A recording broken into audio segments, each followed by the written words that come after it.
Hi there all, and welcome to a new scary Roblox horror story. In this video, the story is about 99 Nights in the Forest. And remember, not all of our stories are based on true events, but some are. So sit back, relax, and enjoy the story. If you dare. Let us know in the comments at which time you are watching this. Hi there all, and welcome to a new scary Roblox horror story. In this video, the story is about 99 Nights in the Forest. And remember, not all of our stories are based on true events, but some are. So sit back, relax, and enjoy the story, if you dare. Let us know in the comments at which time you are listening to this. The blue glow of his computer screen lit up Mark's face as he clicked play once again. It was 2 a.m., but he didn't care. Summer holidays meant no school, no early mornings, and endless hours to perfect his skills in 99 Nights in the Forest. At 14 years old, Mark had discovered what he believed was the perfect game, a survival horror experience that tested every ounce of courage and strategy he possessed. For the past week, Mark had been completely absorbed in this terrifying world. The game was simple in concept but brutally difficult in execution. Players had to survive 99 nights in a dark, mysterious forest while being hunted by an unstoppable creature known as the deer monster. During the day, you could gather resources, build defenses, and search for missing children hidden throughout the forest. But when night fell, everything changed. Mark had learned this the hard way during his first few attempts. The deer monster was unlike any enemy he had faced in other games. It couldn't be killed, only temporarily stunned with a flashlight.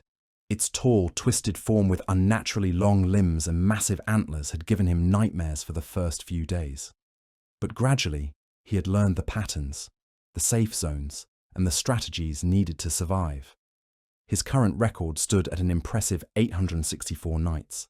A number that made other players stop and stare when they saw his username in the game.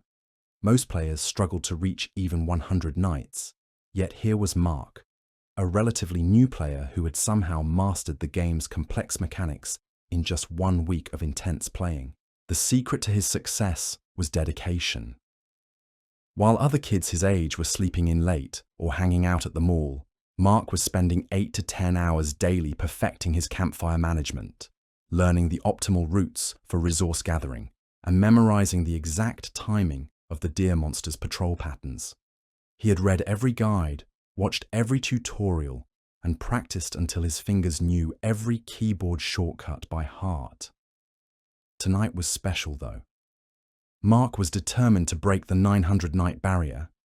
He had been stuck at 864 for 2 days now, and it was driving him crazy. Each attempt brought him closer, but small mistakes, a poorly timed resource run, forgetting to upgrade his campfire fuel, or miscalculating the deer monster's approach, kept sending him back to the beginning. As he spawned into a new game, Mark noticed the familiar yet always unsettling environment. The forest stretched endlessly in all directions, shrouded in a thick fog that limited visibility to just a few meters. His character stood next to a small campfire, the only source of safety in this nightmare world. During the day, the orange flames provided warmth and marked his base. At night, they became a desperate beacon of survival, the only thing keeping the deer monster at bay. Mark had learned to love and hate this campfire in equal measure. It was his lifeline, his anchor point, and his prison all at once. The protective circle it created was both salvation and limitation. Step outside during the night and certain death awaited. Stay too close and resources would run out, making it impossible to upgrade and survive the later, more difficult nights. The game clock showed 6 a.m., dawn in the forest world. Mark had 12 hours of safety before the next night cycle began. He grabbed his starting axe and backpack, then set off into the misty woodland to begin another day of preparation. The forest was alive with sounds that never failed to make him nervous. Even after hundreds of hours of play, distant howls echoed through the trees. Wolves, he had learned, which guarded caves containing missing children. The children were key to progressing in the game. Each one rescued provided time acceleration, allowing players to skip through multiple night cycles more quickly. But rescuing children was dangerous work. The caves were always guarded by alpha wolves with glowing red eyes, bears that could kill a player in 2 hits, or sometimes even cultists. Mysterious robed figures that appeared in increasing numbers as the nights progressed. Every 3rd night, these cultists would launch coordinated attacks on the player's base, testing every defense and preparation made during the previous cycles. Mark had developed a systematic approach to these daylight hours. First, he would gather wood from the trees closest to his campfire. The game's fog mechanics meant that areas farther from his base were literally hidden behind grey walls until his campfire reached higher fuel levels. It was like the forest itself was slowly revealing its secrets as his survival skills improved. Wood gathering was tedious but essential.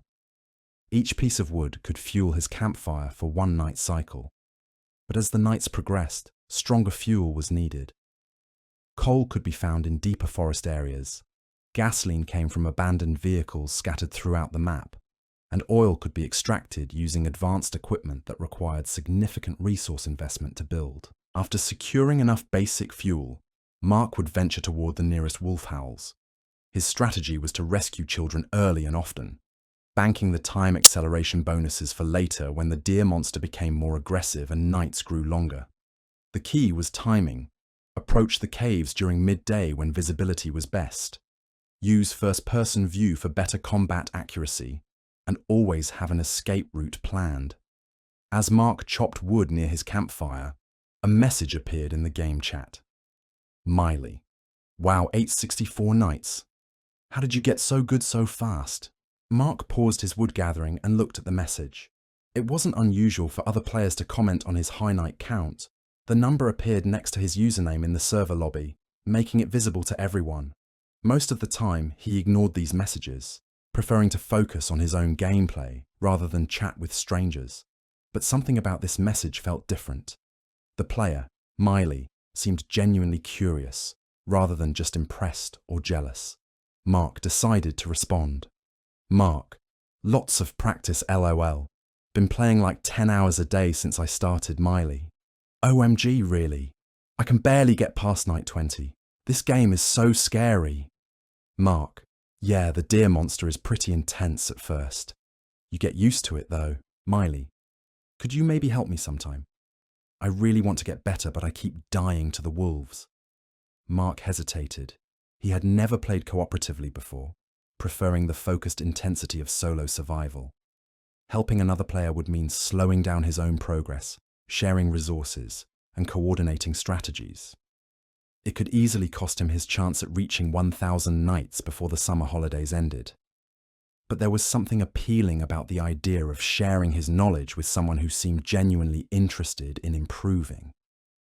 Most players who messaged him just wanted to know shortcuts or cheats. Miley appeared to actually want to learn the game properly. Mark, sure, I guess. But I warn you, I play pretty seriously. No messing around. Miley, yes, thank you so much.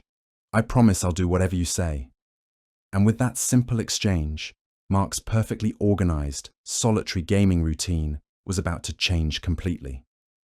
The next day, Mark logged into 99 nights in the forest with mixed feelings.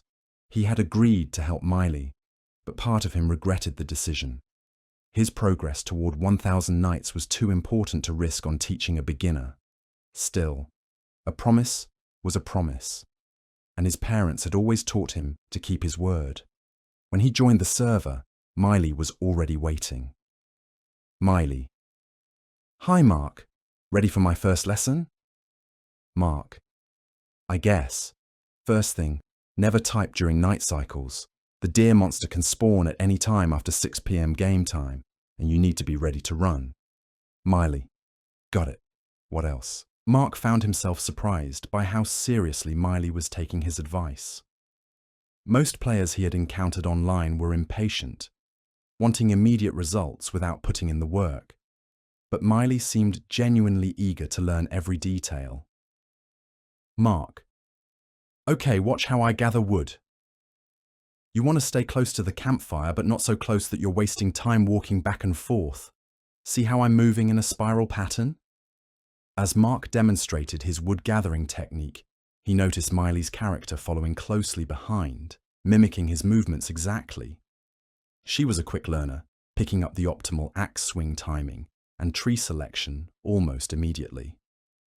Miley: "Like this." Mark: "Perfect. Now let's work on your campfire management. Most new players make the mistake of not upgrading fast enough." For the next several hours, Mark guided Miley through the fundamentals of forest survival. He taught her how to identify different types of wood, how to judge when it was safe to venture toward wolf howls, and most importantly, how to recognize the warning signs that night was approaching. What impressed Mark most was Miley's fearlessness around the deer monster. Most new players panicked when they first encountered the creature, running in random directions and usually getting caught. But when night fell during their first session together, Miley remained calm and followed Mark's instructions precisely. Mark: "Okay, hear that sound? That's the deer monster spawning. Stay in the campfire circle no matter what, Miley. It's so tall. And those eyes." Mark: "Yeah, it's creepy. But remember, it can't hurt you as long as you stay in the light. Just don't look directly at it for too long." The deer monster was indeed a terrifying sight. Standing nearly 9 feet tall with unnaturally elongated limbs, it moved with a disturbing combination of human intelligence and animal instinct. Its massive antlers scraped against tree branches as it paced around the edge of their campfire's protective circle, searching for any opportunity to strike. But Miley didn't run. She didn't scream. She simply watched and learned. Miley: "How do you know where it's going to go next?" Mark: "Patterns. It has specific patrol routes around each campfire level. Watch. It'll circle left 3 times, then right twice, then stand still for exactly 15 seconds. Sure enough, the deer monster followed Mark's prediction exactly. Miley was amazed. Miley: "You really have studied this game, haven't you?" Mark: "Told you I take it seriously." "Okay. Night's almost over. Tomorrow we'll work on wolf combat." As the game clock hit 6 a.m. and sunlight returned to the forest, Mark realized he had actually enjoyed the teaching session. Miley was proving to be an excellent student, and her questions were helping him think about the game in new ways. Over the following days, their partnership continued to develop. Mark would log in each morning to find Miley already waiting, eager for the next lesson. She progressed remarkably quickly, mastering advanced techniques that had taken Mark weeks to learn. They developed an efficient routine. Mark would handle the dangerous tasks like wolf combat and cave exploration, while Miley focused on resource gathering and base construction. Her attention to detail was incredible. She could spot useful items that Mark often missed, and her organizational skills meant their shared storage was always perfectly arranged. Miley: "I built us a watchtower while you were getting coal." Mark: "Seriously? Those are super hard to build." Miley: "I watched a tutorial. Figured it would help us spot wolves from farther away." Mark climbed the wooden structure Miley had constructed and was amazed by the craftsmanship. The watchtower was perfectly positioned to provide maximum visibility while remaining within the campfire's protective radius. It was the kind of advanced building that usually took experienced players dozens of attempts to get right. Mark: "This is incredible. How did you learn to build so well?" Miley: "I've always been good with building things. In real life too." It was the first time Miley had mentioned anything about her life outside the game. Mark realized that despite spending hours together each day, they had never talked about anything personal. Their conversations were always focused on game strategies, resource management, and survival techniques. Mark: What kind of building do you do in real life? Miley. Oh, just little projects around where I live. Nothing as fun as this, though. As their gaming sessions continued, Mark found his progress accelerating rather than slowing down. Miley's assistance was allowing him to take risks he would never attempt alone. With her watching his back and managing resources, he could venture into dangerous areas earlier in the day cycle, rescue more children, and build more elaborate defenses. His night count began climbing rapidly. 900, 920, 950. The 1,000 night goal that had seemed impossible was now within reach. Miley. Mark, you're amazing at this. I can't believe how far we've gotten, Mark. Couldn't have done this without your help, Miley. Really? Mark. Really? You're like the perfect gaming partner. There was a pause in the chat. Mark wondered if he had said too much. They were just gaming together after all. It wasn't like they were real friends or anything. Miley. That means a lot. No one's ever said anything like that to me before. Mark. Well, it's true. Most people online are just trolls or they don't take the game seriously, Miley. Yeah. It's nice to find someone who actually cares about doing things right. As the days passed, Mark began looking forward to his gaming sessions for reasons beyond just his night count progress. Miley was fun to talk to, even when they were just discussing game mechanics. She had a way of making even the most routine resource-gathering tasks feel exciting. Miley. Race you to see who can collect more berries. Mark. You're on. But winner has to take first watch tonight when the cultists attack Miley. Deal. Their conversations gradually began, including more personal topics. Nothing too deep or serious, just small details about their daily lives. Mark mentioned that he was on summer holiday and had been spending most of his time gaming. Miley talked about how she didn't have many friends in real life and preferred online games to social media. Mark. Don't you get bored playing the same game every day? Miley. Not with you. It's like having adventures with a friend. Mark. Yeah, I know what you mean. My parents think I'm wasting my summer. But this is way more fun than anything else I could be doing. Miley, your parents don't understand gaming. Mark. They think it's just a waste of time. They want me to go outside and play sports or whatever.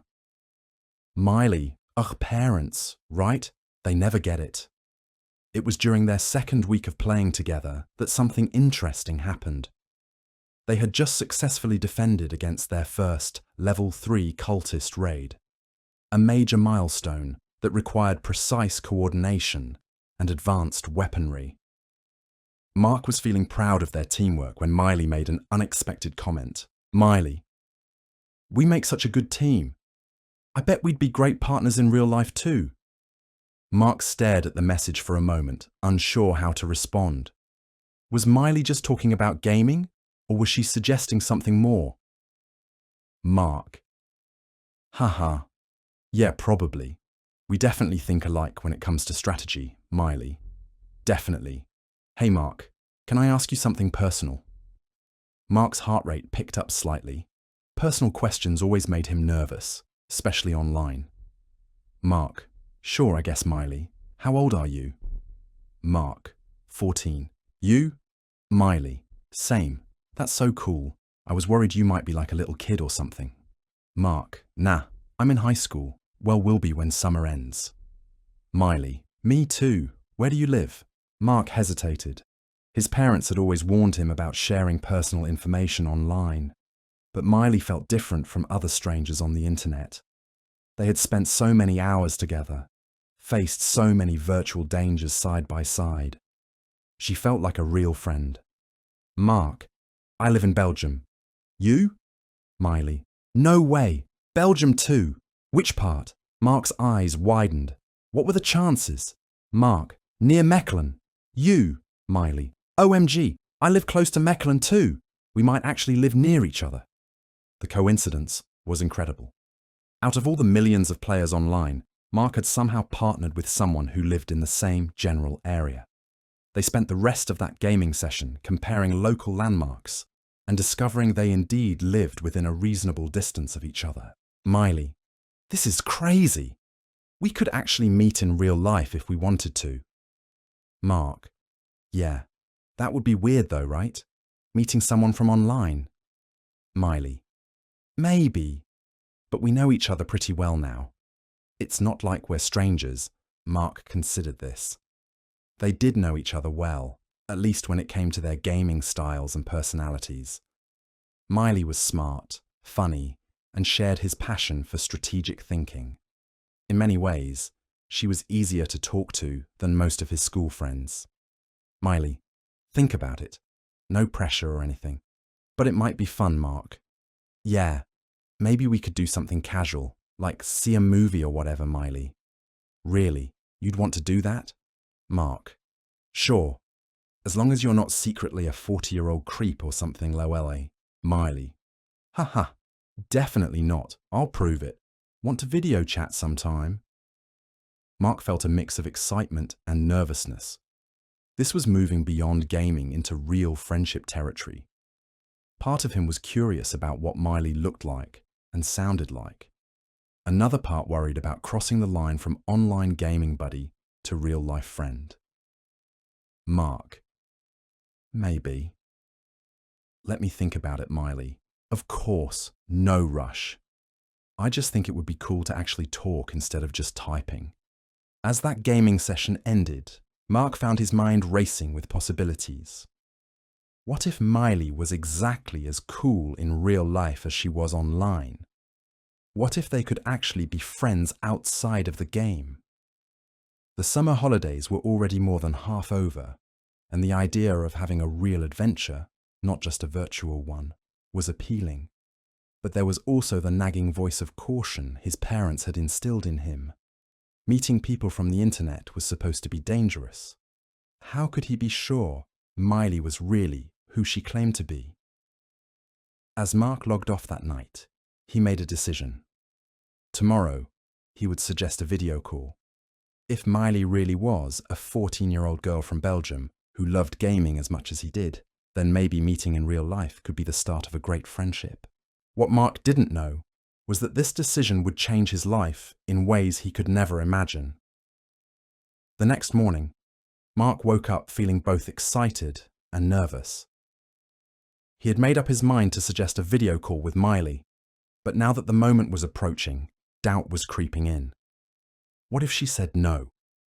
What if the video call was awkward? What if she wasn't who she claimed to be? He spent longer than usual getting ready, even though he was just planning to sit at his computer all day. Somehow the possibility of seeing and being seen by Miley made everything feel more real. When he logged into the game, Miley was already there waiting for him. Miley: "Morning, Mark. Ready for another day of forest survival?" Mark: "Hey, yeah, about that. I was thinking about what you said yesterday." Miley: "About meeting in real life?" Mark: "Yeah, maybe we could start with a video call, if you still want to." There was a longer pause than usual before Miley responded. Miley: "That would be amazing. When?" Mark: "Now, or later today sometime." Miley: "Now is good. I'll send you my Discord." A few minutes later, Mark found himself staring at a Discord video call invitation. His finger hovered over the accept button. This was it, the moment where his online gaming partner would become a real person. He clicked accept, the video loaded, and Mark found himself looking at a girl who appeared to be exactly his age. She had dark hair pulled back in a ponytail, bright eyes, and a friendly smile. She was sitting in what looked like a normal teenage bedroom, with gaming posters on the walls and RGB lights around her computer setup. "Hi, Mark," Miley said, her voice matching her appearance perfectly. "This is so weird but cool at the same time." "Yeah," Mark replied, feeling awkward about being on camera. "You look exactly like I imagined, actually." "Really? That's funny because you look different than I thought, but in a good way." Miley laughed. "Your voice is different than I expected too." They spent the next hour talking about everything and nothing. Miley was exactly as intelligent and funny as she had been through text chat, but seeing her facial expressions and hearing her laugh made everything feel more natural. She told him about her school, her hobbies, and her love of building things with her hands. "I actually build stuff out of wood in real life," she explained, showing him a small carved figurine she had made. "That's why I'm so good at the construction parts of the game." Mark found himself completely comfortable talking to her. The nervousness had faded, replaced by the same easy friendship they had developed through gaming. "So about meeting in real life," Miley said eventually. "Are you still interested?" Mark didn't hesitate. "Definitely. What did you have in mind?" "Well, there's a new movie out. The new Fantastic Four film. I know it's not supposed to be great, but I love superhero movies anyway. Want to see it together tomorrow." "That sounds perfect," Mark said. "I love superhero movies too, even the bad ones." They made plans to meet at the cinema in the center of Mechelen the next afternoon. As they ended the video call, Mark felt happier than he had in weeks. Not only had Miley turned out to be exactly who she claimed to be, but she was someone he genuinely liked and wanted to spend time with. The next day dragged by slowly. Mark found himself checking the time every few minutes, eager for the afternoon to arrive. He changed clothes 3 times, wanting to make a good impression, but not look like he was trying too hard. Finally, it was time to leave. Mark told his parents he was going to see a movie with a friend, which was technically true. They seemed pleased that he was finally leaving the house for something other than gaming. The cinema was busy when Mark arrived, but he spotted Miley immediately. She was standing near the entrance, wearing a casual summer dress and looking around nervously. When she saw him, her face lit up with a genuine smile. "Mark, you made it," she said, giving him a friendly hug. "Of course I made it," Mark replied. "I've been looking forward to this all day." The movie was exactly as terrible as the reviews had suggested, but somehow that made it more fun. Mark and Miley spent most of the time whispering jokes about the ridiculous plot and laughing at the over-the-top special effects. It felt completely natural, like they had been friends for years instead of just 2 weeks. After the movie, they walked around the city centre, talking about the film and sharing stories about their lives. Mark learned that Miley was homeschooled, which explained why she had so much free time for gaming. She learned that Mark was dreading the start of the new school year because he found most of his classmates boring. "It's so cool to finally meet someone who gets excited about the same things I do," Miley said as they sat on a bench in the town square. "I know exactly what you mean," Mark replied. "Most people think gaming is a waste of time, but it's actually really complex and requires a lot of skill." "Exactly. And 99 Nights in the Forest is one of the hardest games I've ever played. I still can't believe how good you are at it." As the afternoon wore on, Mark found himself not wanting the day to end. Miley was even better company in real life than she had been online. She was smart, funny, and shared his interests perfectly. But as evening approached, they both had to head home. Mark walked Miley to the bus stop, where she would catch her ride back. "This was really fun," he said. "We should definitely do it again." "Absolutely," Miley agreed. "Maybe next time we could—" She stopped mid-sentence, her expression suddenly changing. For just a moment, her face seemed to glitch. It was like watching a video game character lag, her features freezing and jerking slightly before returning to normal. Mark blinked, wondering if he'd imagined it. The whole thing had lasted less than a second. "Are you okay?" he asked. "What?" "Oh yeah, I'm fine," Miley said, looking confused. "Why?" "I thought, never mind. Probably just tired from all the excitement today." Miley smiled and gave him another hug goodbye. "See you online tonight for our next forest adventure." "Definitely," Mark said, still feeling slightly unsettled by what he thought he had seen. As Miley's bus pulled away, Mark waved goodbye and started walking home. The strange moment was probably nothing, just his eyes playing tricks on him after staring at a movie screen for 2 hours. Miley was perfectly normal, perfectly real, and exactly who she appeared to be. Wasn't she?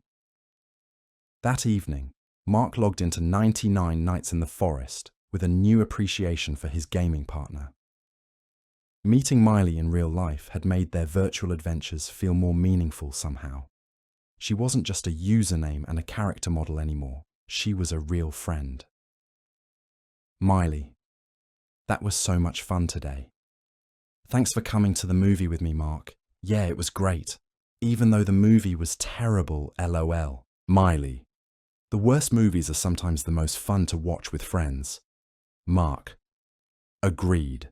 Ready to get back to surviving in our virtual forest? Miley, always. I've been thinking about new base designs all day. Their gaming session that night was even more enjoyable than usual. Mark found himself paying more attention to Miley's character movements, imagining the real person behind the avatar.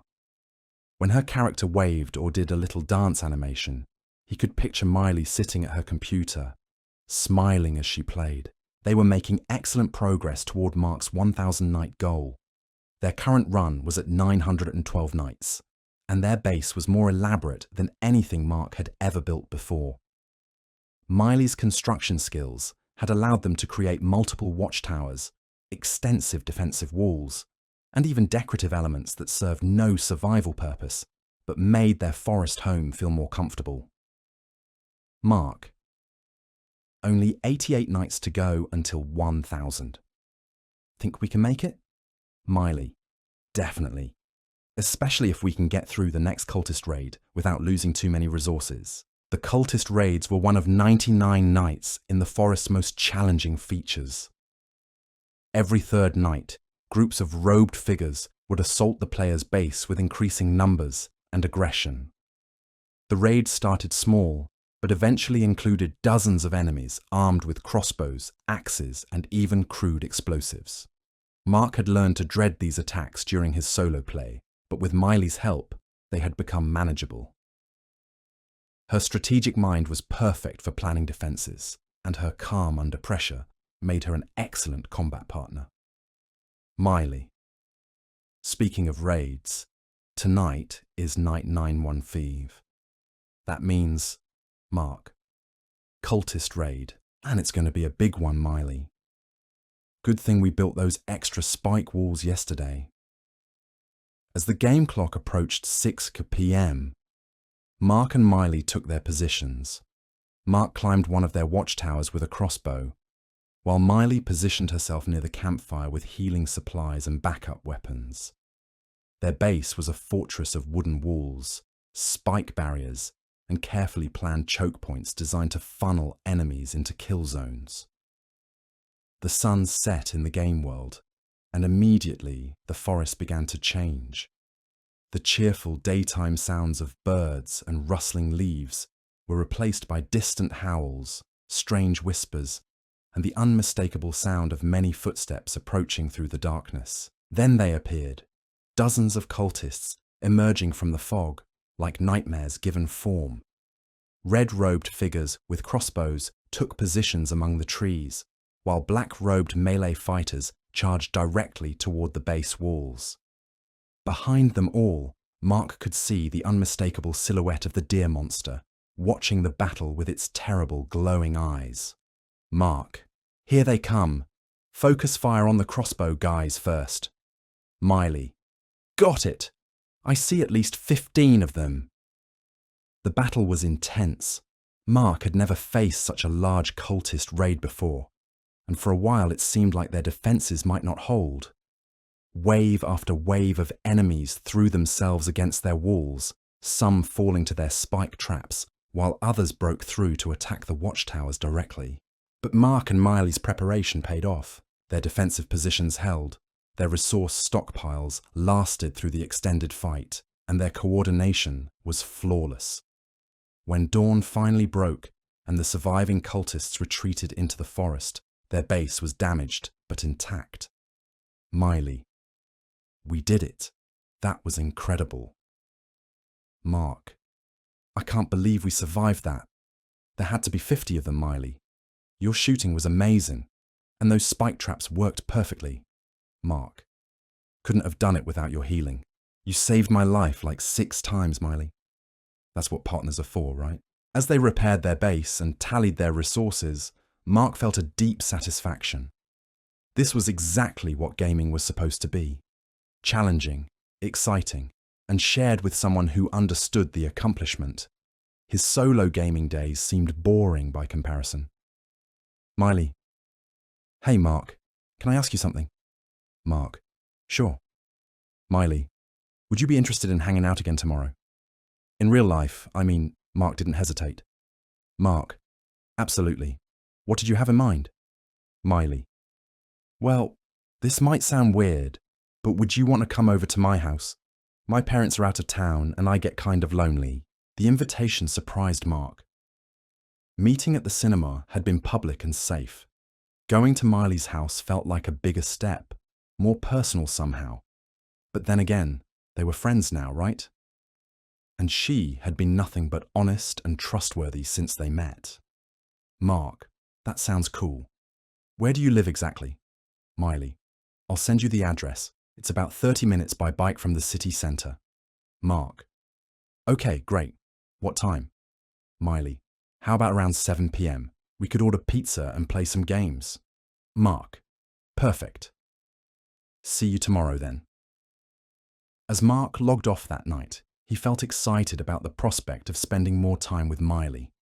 Having a real friend who shared his interests was better than any high score or gaming achievement. Summer vacation was finally turning out to be interesting. The next day passed slowly.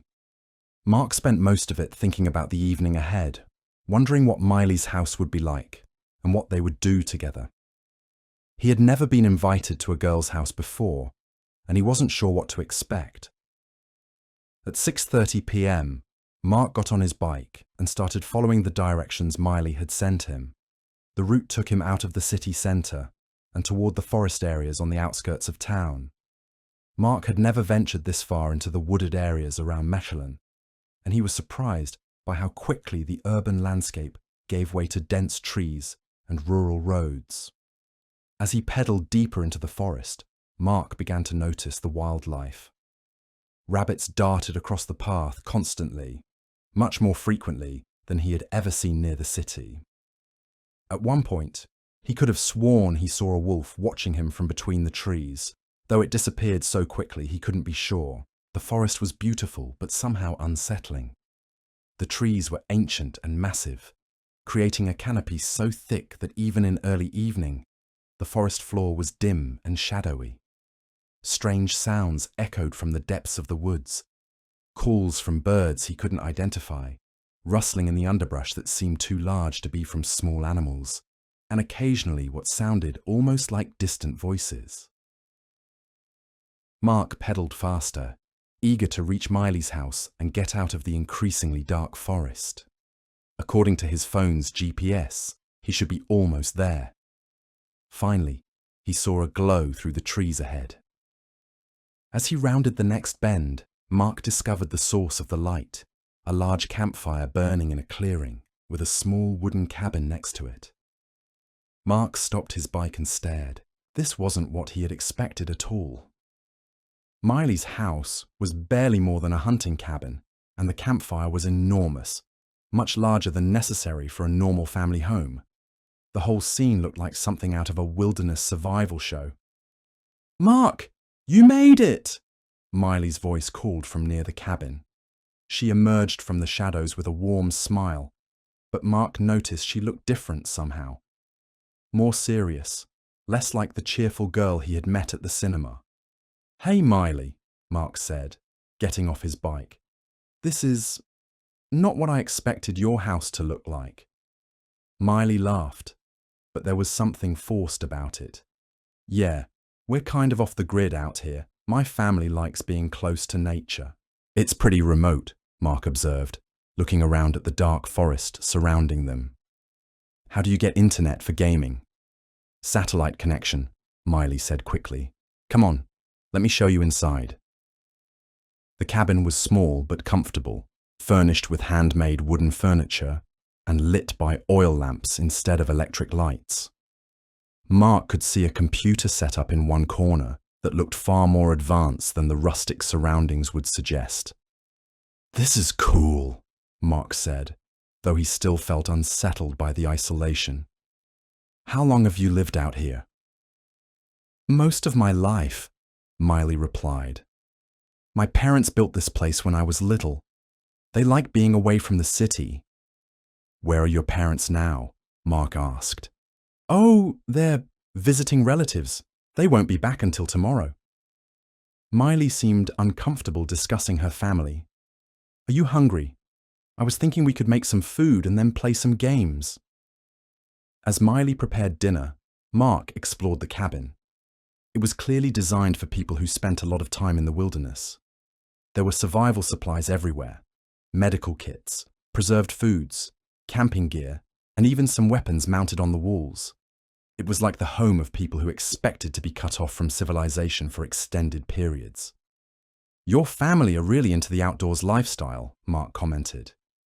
"Yeah, you could say that," Miley replied, not meeting his eyes. "We're pretty self-sufficient out here." Dinner was simple but good, bread, cheese, and vegetables that Miley said came from their garden.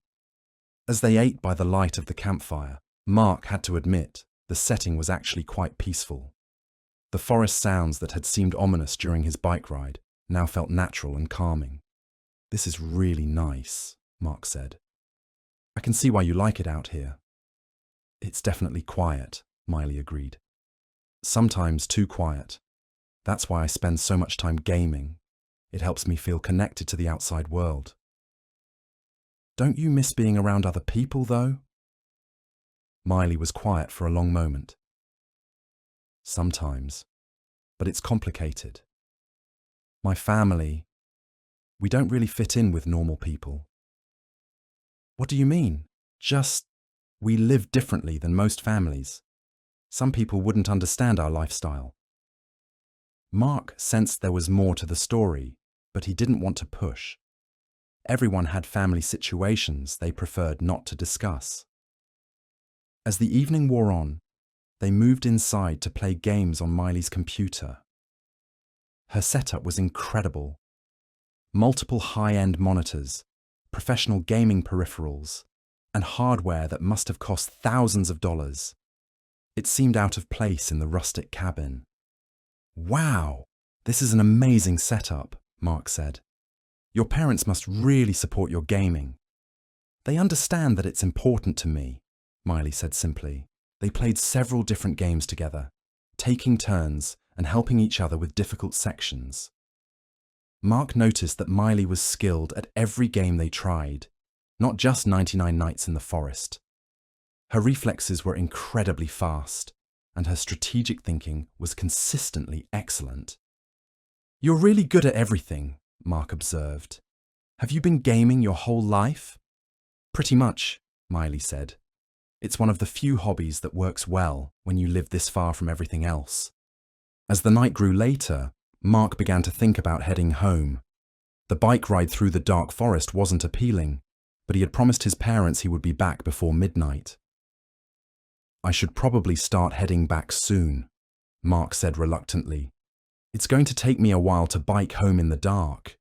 Miley's expression changed instantly. "Oh no, you can't leave now." "Why not?" Mark asked, surprised by her sudden urgency. "I mean, it's really dangerous to bike through the forest at night.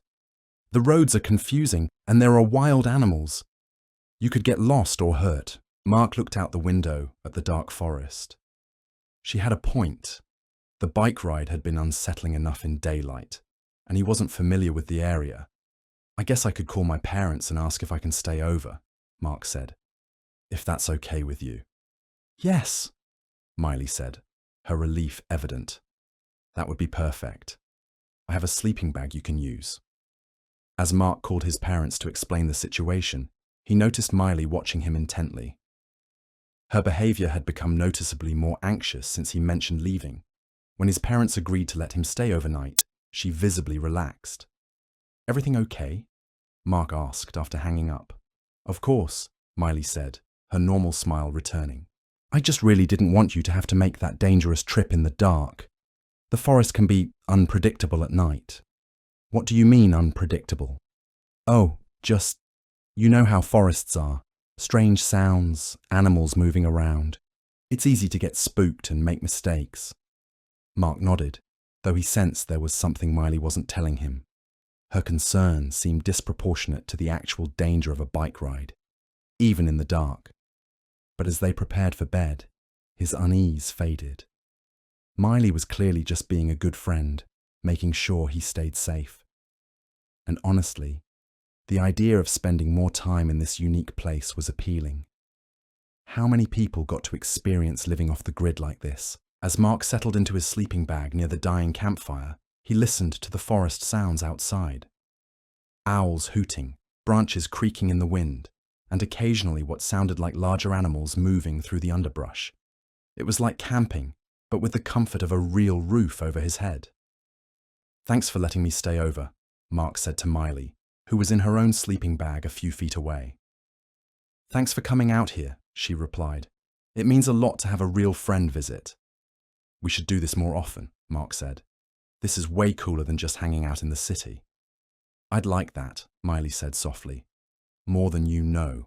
As Mark drifted off to sleep, he felt grateful for the unexpected friendship that had developed from a simple online gaming session.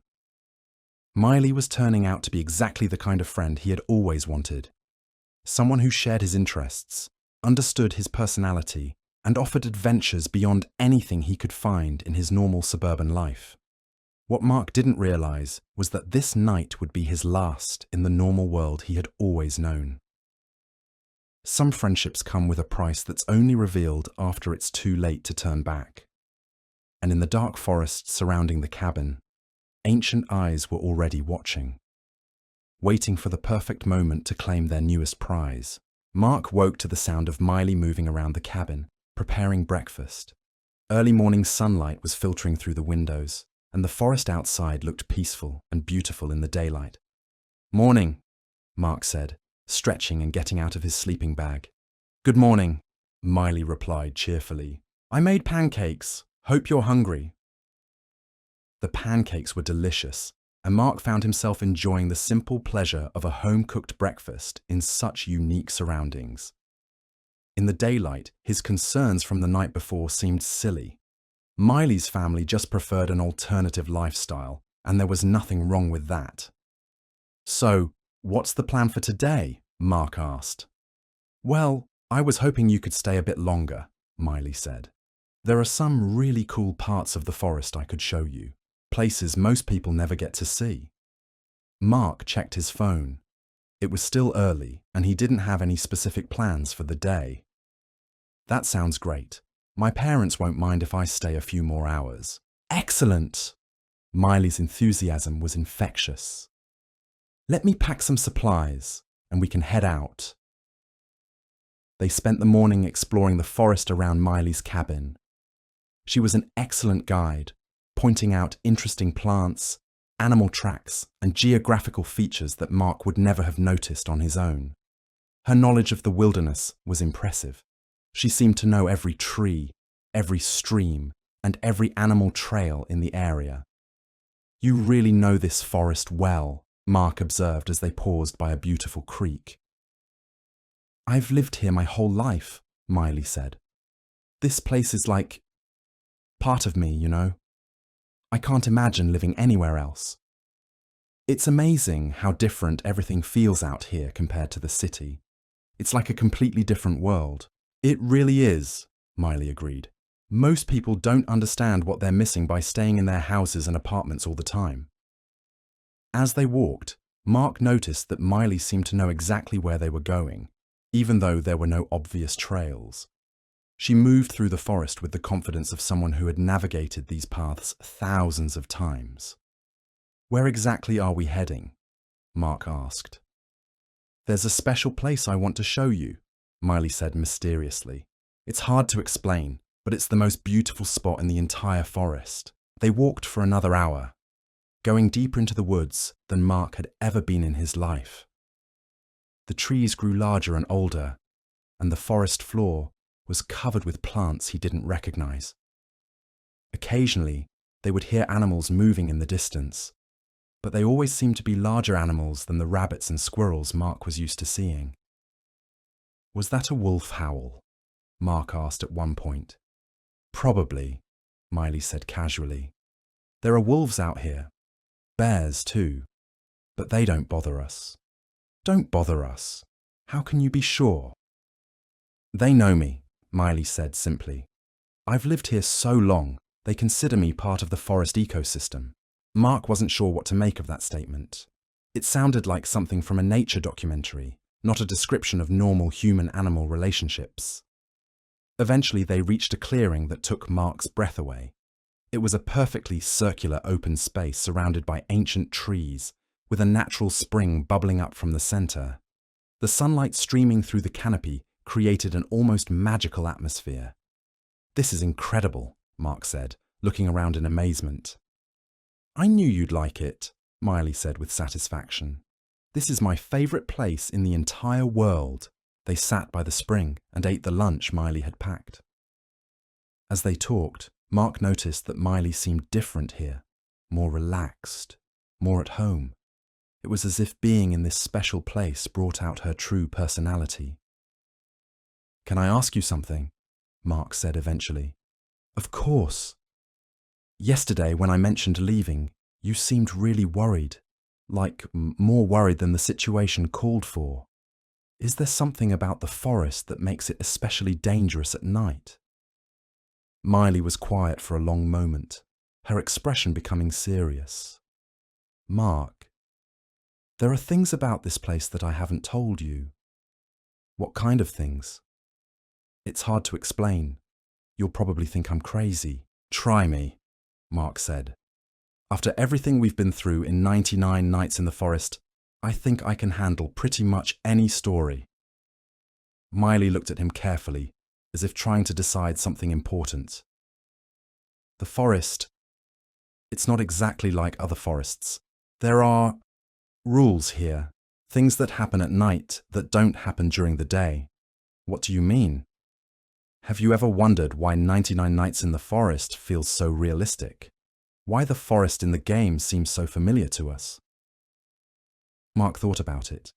The game did have an unusual level of atmospheric detail, and he had often commented on how immersive the forest environment felt. "I guess I always assumed the developers were just really good at creating realistic environments." "What if I told you the game wasn't entirely fictional?" Mark stared at her. "What are you talking about?" "The forest in the game, it's based on this forest, the real one we're sitting in right now." "That's impossible. How would you know that?" Miley stood up and began pacing around the clearing. "Because I helped design it. Not the programming or anything technical, but the environmental details, the layout, the creature behaviors, the survival mechanics. They're all based on real experiences. Real experiences with what?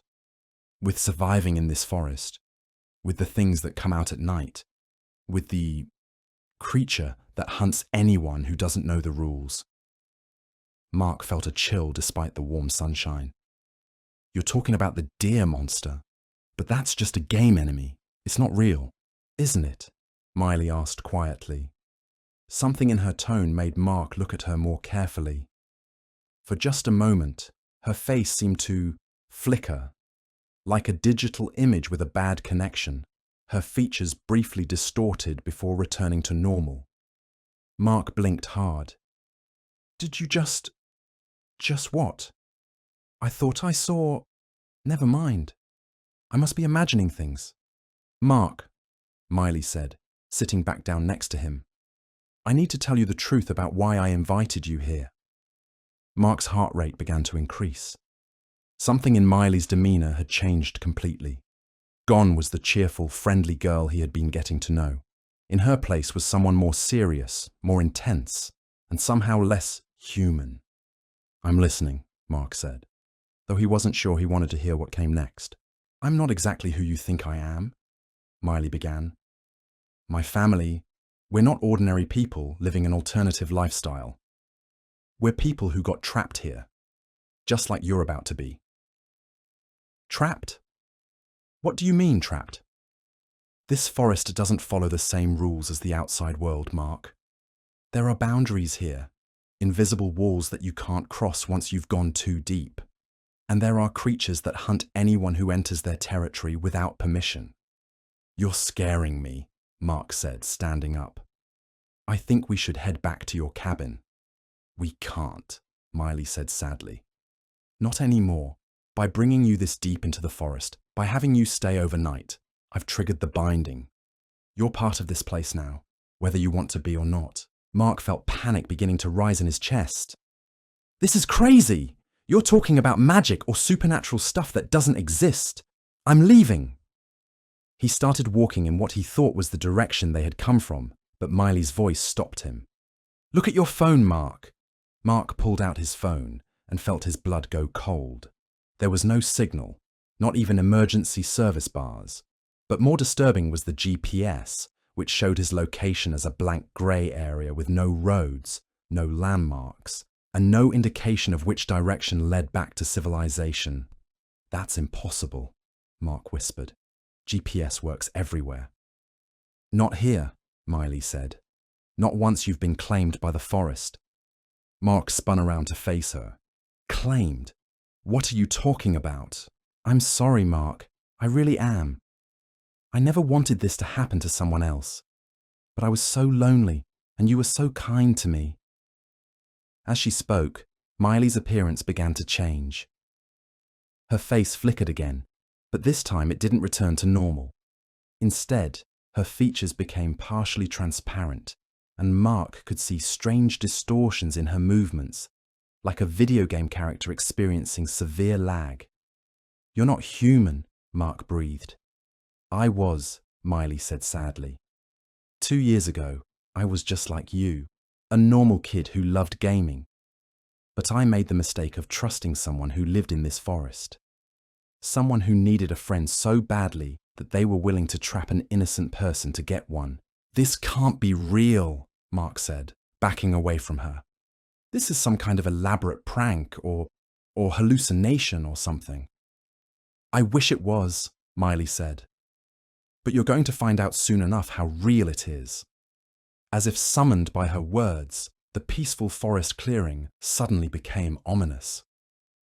The cheerful birdsong stopped abruptly, replaced by an unnatural silence. The temperature seemed to drop 10 degrees in seconds. And from somewhere in the darkness between the trees came a sound that Mark recognized with bone-deep terror. It was the same otherworldly shriek he had heard countless times in 99 Nights in the Forest. The hunting call of the deer monster. No, Mark whispered. No, no, no. This isn't happening. I'm sorry, Miley said again, and now her voice had the same digital distortion as her appearance. But once the sun sets, it will find you, and once it kills you, you'll become like me. Trapped here forever, playing an endless game of survival that you can never win. The shriek came again, closer this time. Mark could hear heavy footsteps moving through the forest, approaching their location with deliberate, terrifying purpose. We have to run, Mark said desperately. We have to get back to your cabin. The cabin won't save you, Miley said. Nothing will save you now. But I can teach you how to survive as long as possible. Maybe if you're very lucky and very smart, you can last longer than I did before. She didn't finish the sentence, but Mark understood. Before the deer monster caught him. Before he died and became another digital ghost trapped in this nightmare forest. As the sun began to set and the hunting calls grew louder, Mark realized that his summer vacation had just become something far worse than any horror game he had ever played. This was real, and there was no respawn. The transition from day to night in the real forest was nothing like the gradual dimming Mark had experienced in the game. One moment the clearing was filled with golden afternoon sunlight, and the next it was plunged into deep shadow as thick clouds rolled in overhead. The temperature dropped so rapidly that Mark could see his breath. "It's starting," Miley said, her voice now carrying a constant digital distortion that made her sound like a broken radio. "Mark, listen to me carefully. Everything you learned about survival in the game applies here, but the stakes are real. Do you understand?" Mark nodded numbly, his mind struggling to process what was happening. The rational part of his brain insisted this had to be some kind of elaborate prank or shared hallucination. But the primal part of his brain, the part that had evolved to recognize genuine danger, was screaming at him to run. "The campfire," Mark said suddenly. "In the game, the campfire keeps you safe from the deer monster." "Yes," Miley said, "but we're too far from my cabin. We'll never make it back before full darkness." Another shriek echoed through the forest, much closer now. Mark could hear trees creaking and branches snapping as something large moved between them, circling their position. "What do we do?" Mark asked, trying to keep the panic out of his voice. "Build a fire, here, now. It's our only chance." Mark looked around the clearing desperately. "With what? I don't have matches or a lighter." "Check your pockets," Miley said urgently. Mark reached into his jeans pockets and was shocked to find a book of matches and a small knife. Items that definitely hadn't been there before. "How did these get here?" "The forest provides what you need to survive," Miley explained, already gathering dry branches and leaves. "But only if it wants to keep playing with you." Working frantically, they built a small fire in the center of the clearing. The matches lit easily, and soon they had a modest flame providing a circle of orange light. Mark immediately felt safer, just as he always had when approaching campfires in the game. "Now what?" Mark asked. "Now we wait," Miley said grimly, "and hope our fire lasts until dawn." As if responding to the appearance of their fire, the forest around them erupted with sound. Not just the deer monster's shrieks, but howls from what sounded like dozens of wolves, roars from creatures Mark couldn't identify, and underneath it all, human voices chanting in a language he didn't recognize. "The cultists," Mark breathed. "They're real too. Everything from the game is real here," Miley confirmed. "The wolves, the bears, the cultists, and worst of all, the deer monster. This forest has been home to these creatures for centuries. The game developers didn't create them. They just documented what already existed." Mark stared at her digital, flickering form. "And you? What are you exactly?" "I'm what happens when the deer monster kills you in this place," Miley said sadly. "Your body dies, but your consciousness gets downloaded somehow, trapped in a digital existence that can interact with both the real world and the game world. I can still play 99 Nights in the Forest because I am 99 Nights in the Forest now." "That's impossible." "Is it? You've been playing online games with me for weeks. How is my being a digital consciousness any different from any other player you can't see?" Mark opened his mouth to argue, then closed it. She had a point.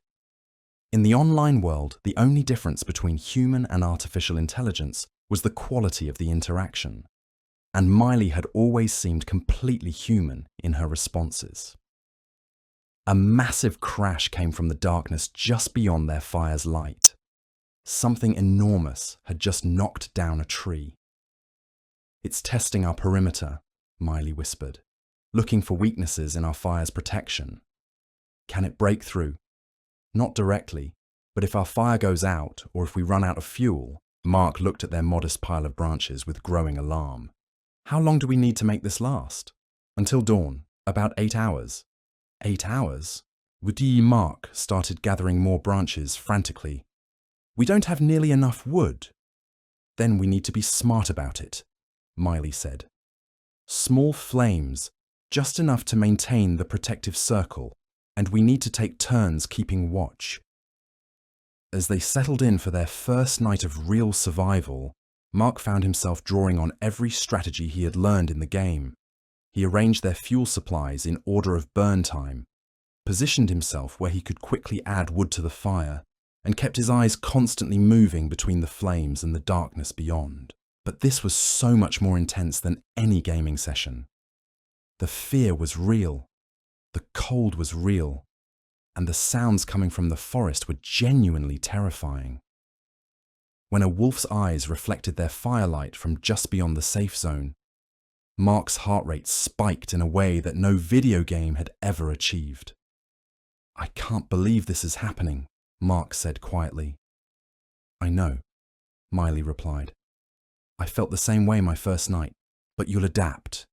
Humans are incredibly good at adapting to new circumstances, even impossible ones." "How long have you been trapped here?"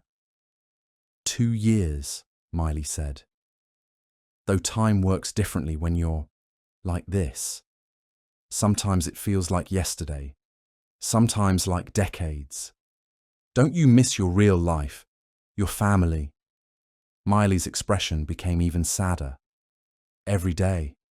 But I can't leave this forest, and they can't come here without getting trapped themselves. The boundaries that keep us in also keep the outside world out." A new sound joined the cacophony around them. Heavy, deliberate footsteps approaching their clearing. Mark's blood went cold as he recognized the rhythm from countless gaming sessions. "It's here," he whispered. The deer monster stepped into the edge of their firelight, and Mark's mind reeled at the sight. It was exactly as it appeared in the game, but somehow more real, more present, more absolutely terrifying. Standing nearly 9 feet tall, with unnaturally elongated limbs, it moved with a horrible combination of human intelligence and predatory grace. Its massive antlers cast twisted shadows in the firelight, and its oversized eyes reflected the flames with a malevolent intelligence.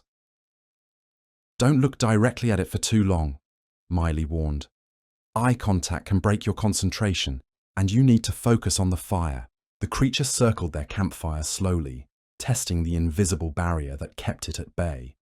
Mark could hear its breathing, a wet, raspy sound that suggested lungs that weren't quite human. When it spoke, its voice was like grinding stone mixed with electronic static. "New prey," it said, the words barely recognizable as human language.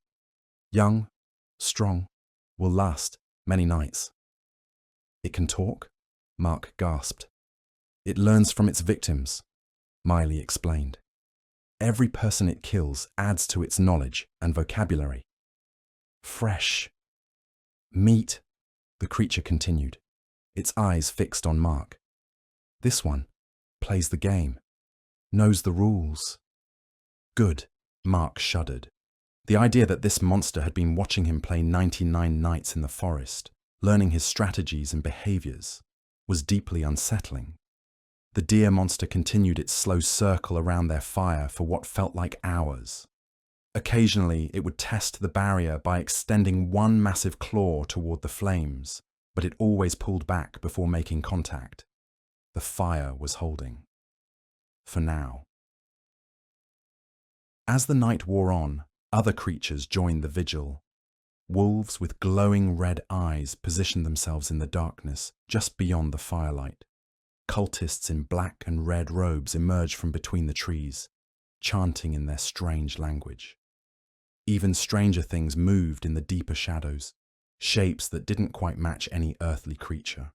"It's like a horror convention out there," Mark muttered, trying to lighten his own mood.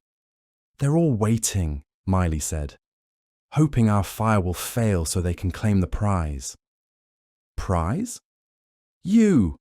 A new player always draws a crowd." Mark added another branch to their fire, watching the flames carefully to make sure they didn't die down. "In the game, I've survived over 800 nights. Why is one real night so much harder?" "Because in the game, you knew it wasn't real," Miley explained. "Your body wasn't flooded with real adrenaline. Your mind wasn't processing genuine fear. Here, every survival instinct you have is screaming at maximum volume." She was right. Mark's entire body was tense with fight-or-flight response that had been sustained for hours. His hands shook when he reached for firewood. His heart raced constantly, and his mind kept trying to find escape routes even though he knew there weren't any. Around 3 a.m., their wood supply began running dangerously low. "We need more fuel," Mark said quietly. "I know," Miley replied, "but gathering wood means leaving the fire's protection." "What about those branches just outside the light circle? Some of them look close enough to reach." "Maybe, but it's risky." Mark studied the positioning carefully. There was a fallen log about 6 feet beyond their safe zone that would provide several hours of burning time. If he moved quickly and stretched carefully. "I'm going to try for that log," Mark decided. "Mark, no, it's too dangerous." But Mark was already moving. He lay flat on his stomach at the very edge of the firelight and stretched his arm toward the log. His fingertips just barely touched the wood. The moment his hand crossed the boundary of their protected zone, every creature in the forest reacted. The deer monster let out a triumphant shriek and lunged forward. Wolves howled and charged. Cultists raised their weapons and began running toward the fire. Mark grabbed the log and yanked it back into the safe zone, just as massive claws whistled through the air where his arm had been. The deer monster slammed into the invisible barrier around their fire with enough force to make the ground shake, but it couldn't penetrate the protection. "That was too close," Miley said, her digital voice shaking with fear. "But we have more fuel now," Mark panted, his heart hammering. "Enough to last until dawn." The creatures outside their circle raged for several minutes before returning to their patient vigil. Mark added pieces of the log to their fire and watched their protective light grow stronger. "You're getting good at this," Miley observed. "Most people don't think clearly enough under pressure to make strategic decisions like that." "I guess all those hours of gaming finally paid off for something," Mark said grimly. As dawn approached, Mark began to hope that maybe, just maybe, he would survive his first night in the Nightmare Forest. The sky was beginning to lighten in the east, and the creatures around them were becoming less active. But just as the first rays of sunlight touched the treetops, something unexpected happened. Miley's form began to flicker more rapidly, becoming increasingly transparent. "What's happening to you?" Mark asked in alarm. "Dawn," Miley said weakly. "I'm strongest at night, when the digital and physical worlds overlap most completely. During the day, I can barely maintain form."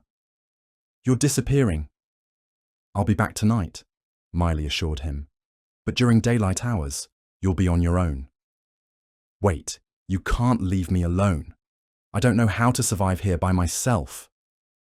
"You do know," Miley said, her voice becoming fainter. "Everything from the game applies here. Gather wood, find food, build defenses. Just be very careful not to go too far from this clearing.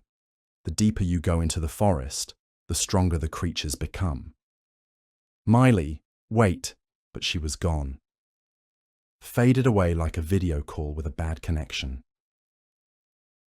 Mark was alone in the clearing with the dying embers of their fire and the sound of creatures retreating into the deeper forest as sunlight filled the sky.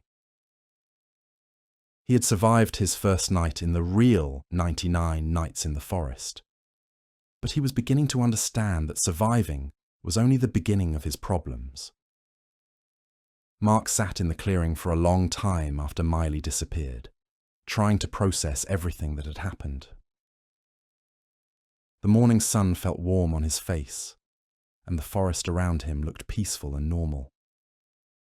If not for the scattered bones and strange symbols carved into nearby trees, he might have convinced himself that the previous night had been an elaborate nightmare. But the evidence was undeniable. His phone still showed no signal and no GPS location. The matches and knife in his pockets were real, and most convincing of all, he could feel something different about himself. A subtle awareness of the forest around him, as if he had become connected to it in some fundamental way. Standing up and stretching his stiff muscles, Mark began to survey his situation more carefully.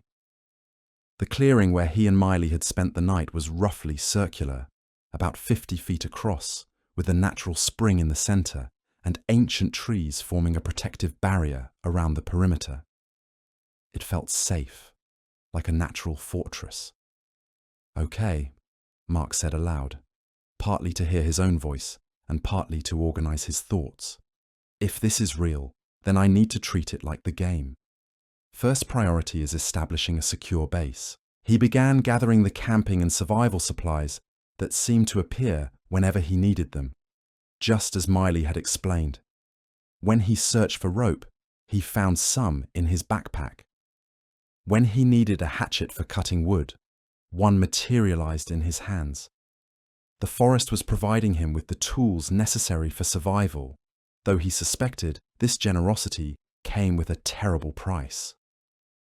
Following the strategies he had perfected in 99 Nights in the Forest, Mark began constructing basic defenses around his clearing. He built a ring of sharpened stakes pointing outward, designed to slow down any creatures that might charge his position. He gathered large quantities of firewood and organized them by burn time and accessibility. Most importantly, he expanded the fire pit in the center of the clearing. If he was going to survive multiple nights here, he needed a reliable campfire that could burn for many hours without constant attention. As he worked, Mark began to notice the wildlife around him. During the day, the forest seemed almost normal. Rabbits hopped between the trees, birds sang in the branches, and squirrels chattered at each other playfully. But he also spotted larger animals that didn't belong in a typical European forest. Wolves watching him from a distance, bears moving through the undergrowth, and occasionally strange creatures that seemed to be combinations of different animals. "Just like in the game," Mark muttered. "Daytime is safe for resource gathering, but I need to be prepared for nightfall." Around midday, Mark heard voices approaching through the forest. His heart rate spiked as he remembered the cultists from the previous night, but these voices sounded different, younger, more human. 3 figures emerged from the tree line, and Mark was shocked to see that they appeared to be normal teenagers, roughly his own age. 2 boys and a girl, all carrying backpacks and camping gear. "Hello there!" one of the boys called out. "Are you okay? You look like you've been camping rough." Mark stared at them in confusion. "Who are you? How did you get here?" "We're on a hiking trip," the girl explained. "I'm Sarah, this is Tom and Mike. We're from the youth group at the church in Mechelen. Are you lost?" "You're from Mechelen?" Mark asked incredulously. "How is that possible? This forest doesn't appear on any maps." The 3 teenagers exchanged glances. "What do you mean?" Tom asked. "This is just the Mechelen Forest Preserve. We hike here all the time." Mark felt a surge of hope.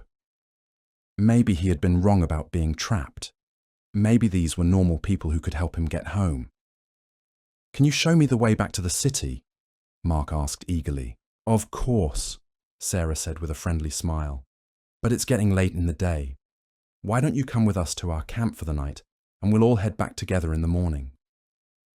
Something about their offer felt wrong to Mark, though he couldn't identify exactly what.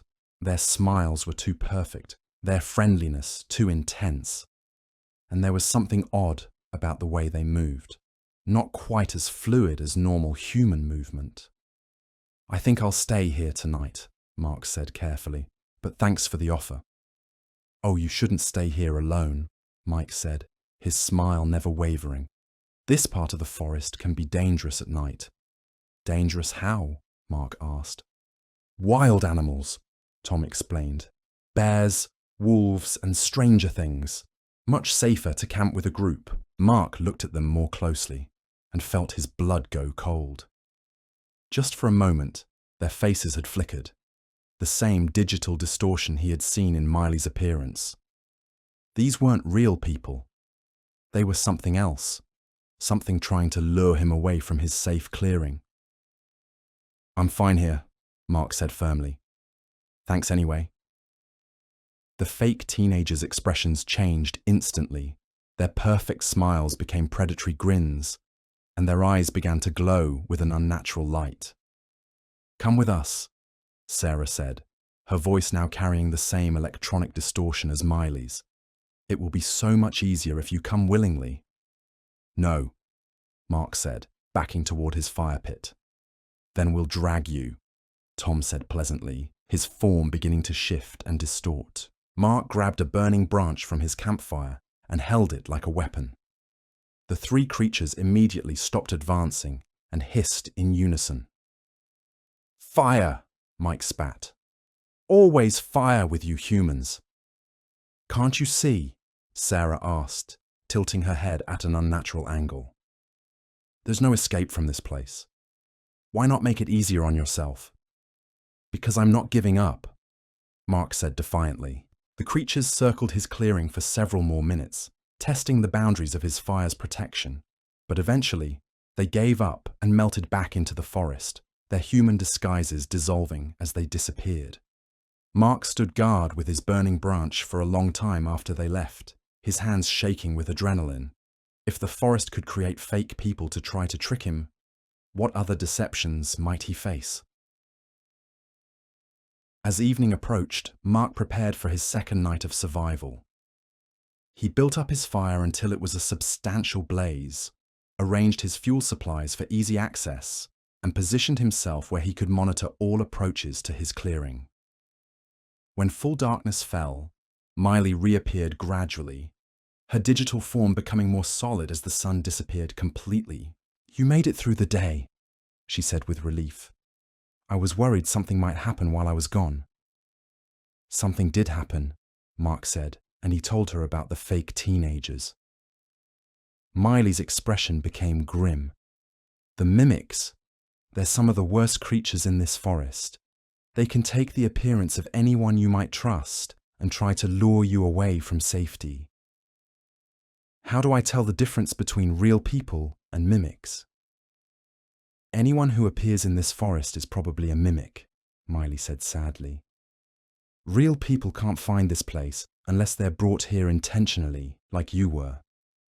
So I'm completely alone except for you." "I'm afraid so, and I can only appear at night." The second night followed a similar pattern to the first, but Mark felt more confident now.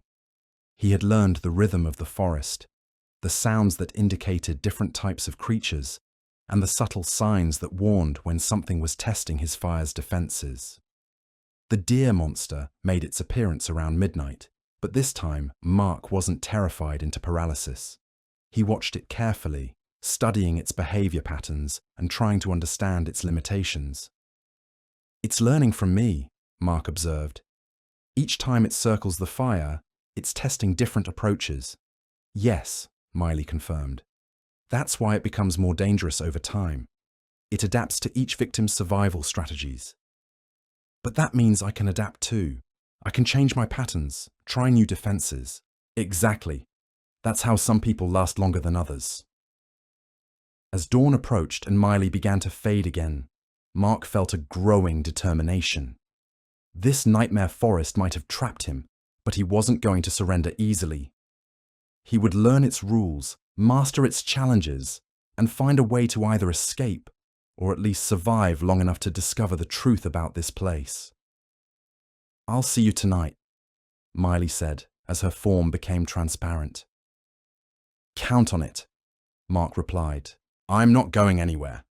But even as he spoke the words with confidence, Mark couldn't shake the feeling that his situation was far more complicated than simple survival. Something about Miley's story didn't add up, and the way the forest provided exactly what he needed felt too convenient to be natural. As his third day in the nightmare forest began, Mark started to wonder if he was really trying to escape a trap, or if he was actually walking deeper into one. Day 3 in the forest brought new challenges and disturbing revelations. Mark had settled into a routine of sorts, gather resources during the day, build defenses, and survive the nighttime siege of creatures that wanted to claim him. But the more time he spent in this place, the more questions arose about his situation. The forest's ability to provide exactly what he needed was becoming too convenient to ignore. When he needed rope, it appeared. When he required better tools, they materialized. when he desperately needed medical supplies after cutting himself on a sharp branch. A complete first aid kit was suddenly in his backpack. "This doesn't make sense," Mark muttered as he examined a high-quality camping lantern that had appeared overnight. "Why would a place that's trying to kill me also give me the tools to survive?"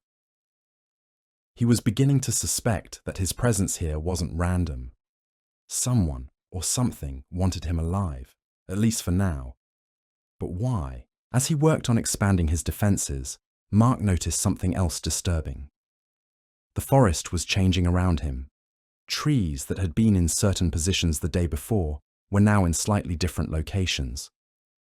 Streams had altered their courses. Even the shape of his clearing seemed to be slowly shifting. When Miley appeared that evening, Mark confronted her with his observations. "The forest is alive, isn't it?" he asked. "It's not just home to supernatural creatures. It's supernatural itself." Miley's digital form flickered more than usual, a sign that she was emotionally agitated. "You're very perceptive. Yes, the forest has a consciousness of sorts. It's ancient, older than human civilization, and it's keeping me here on purpose, yes." "Why?" Mark demanded. "What does it want from me?" Miley was quiet for a long moment. "It's complicated. The forest needs certain types of people to maintain its existence, people with specific qualities." "What qualities?" "Intelligence, creativity, strategic thinking, the ability to adapt and survive under extreme pressure. Gaming skills are particularly valuable because they indicate someone who can think systematically about complex problems." Mark felt pieces of a horrifying puzzle beginning to click together. "It's not just about surviving, is it? The forest is testing me for something. The forest requires administrators, consciousness that can help manage its various systems and creatures. People who can think like both humans and machines. Like you," Mark said quietly. "Like me," Miley confirmed sadly. "So your job is to find new recruits, new people with the right skills to trap here." Miley's form flickered rapidly, and her voice became pained. "I didn't want to. I fought against it for months. But the forest, it has ways of making you cooperate. The loneliness, the constant fear, the knowledge that you'll spend eternity here with no one to talk to unless you help it find others." Mark stared at her in horror. "So everything, the game, our friendship, meeting in real life, it was all a setup to get me here." "No!" Miley said desperately. "The friendship was real. Our connection was genuine. I never meant for you to get trapped. I was so lonely, and you were so kind, and I thought maybe we could just be friends without anything bad happening. But you knew what would happen if you brought me to your cabin. Yes, but I hoped maybe this time would be different. Maybe the forest would make an exception." Mark felt betrayed and angry, but also deeply sad for Miley. She was as much a victim as he was, trapped in an impossible situation where cooperation with their captor was the only way to maintain any semblance of human connection. "So, what happens now?" Mark asked. "Do I become like you? A digital ghost recruiting the next victim?" "Only if you die," Miley said quietly. "As long as you stay alive, you remain human. Some people have lasted years before the inevitable happens. Years of this, living in constant fear, fighting for survival every single night. I'm sorry, Mark. I'm so sorry." Despite his anger, Mark found himself feeling more pity than hatred for Miley. She had been trapped here for 2 years, forced to choose between eternal isolation and participating in the forest's recruitment of new victims. How long could anyone maintain their sanity under those conditions? That night's assault by the forest creatures was more intense than previous nights. The deer monster brought allies, wolves, bears, and cultists who coordinated their attacks with military precision. It was as if the forest was testing Mark's improved defenses and survival skills.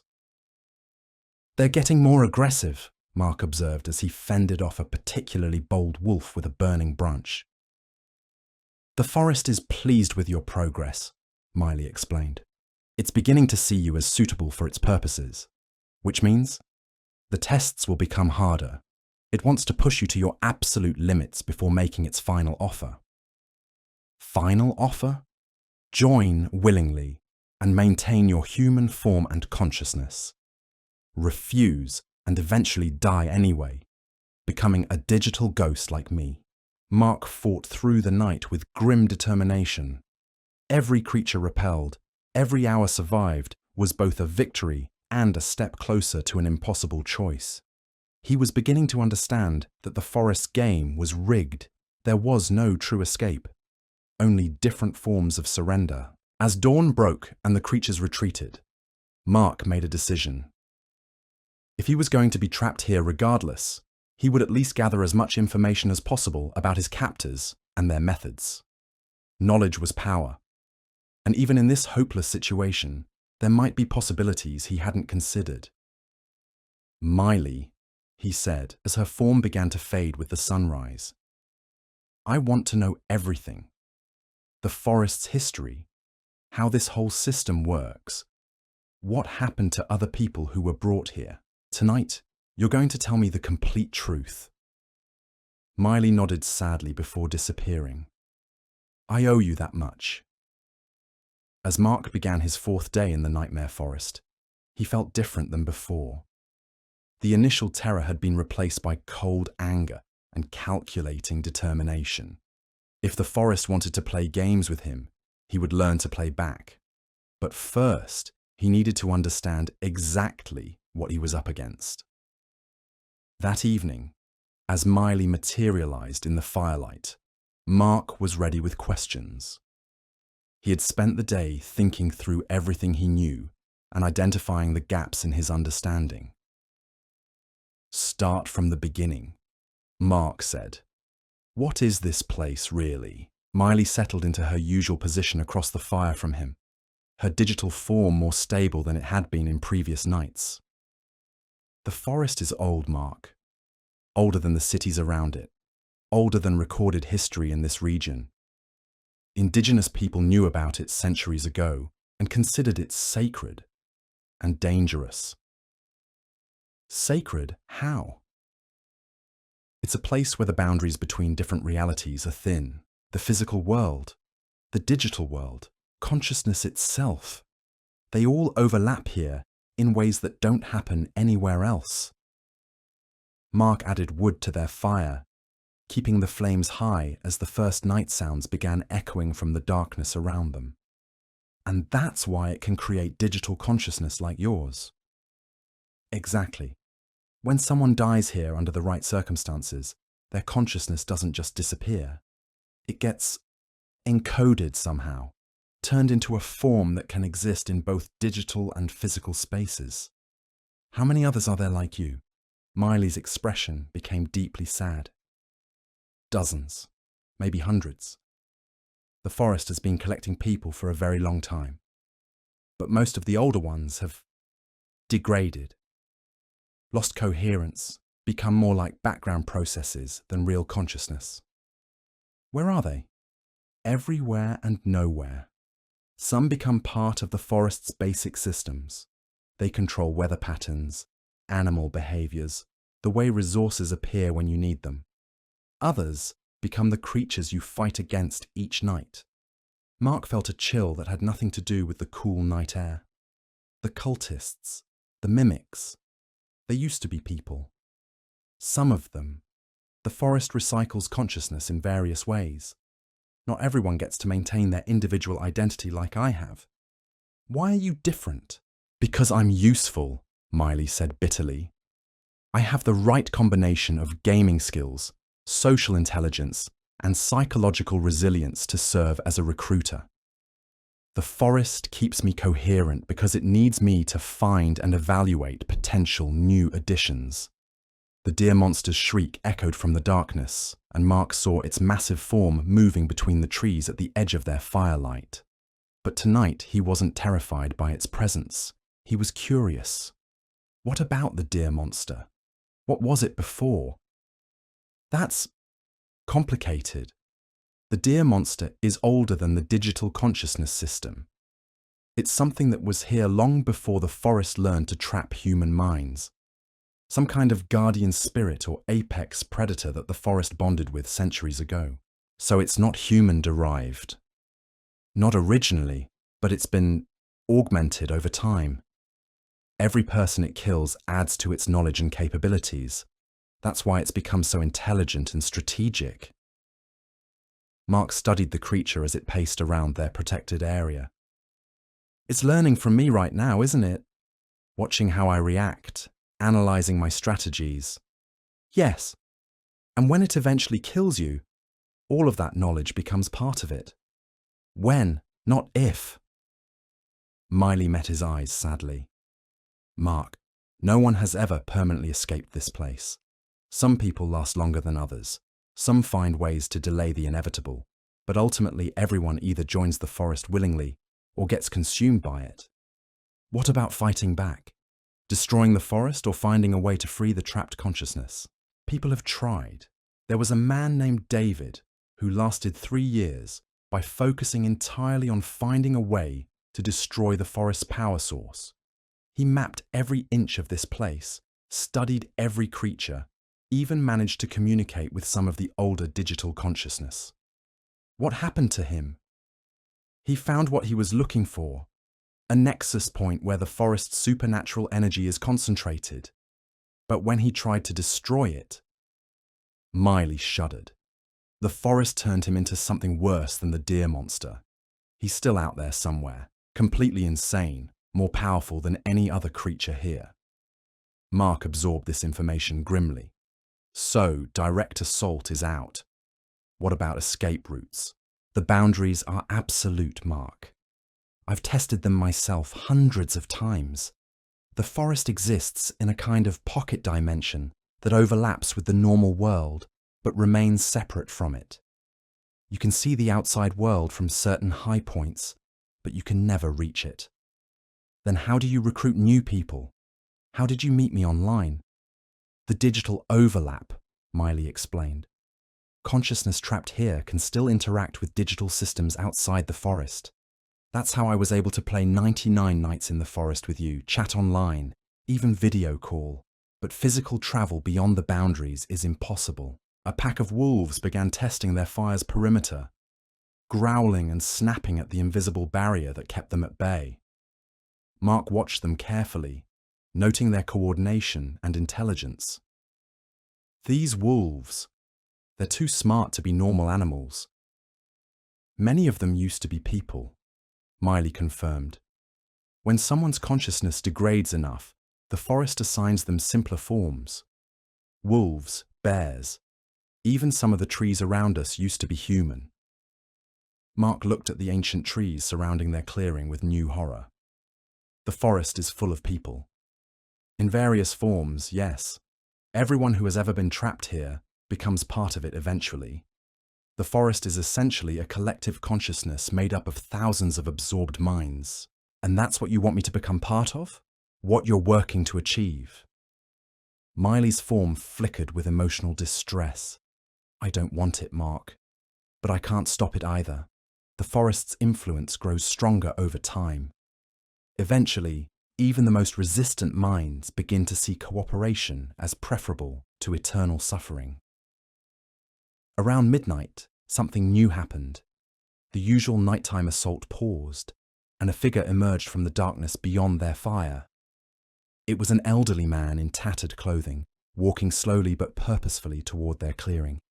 "Who is that?" Mark asked, raising a burning branch defensively.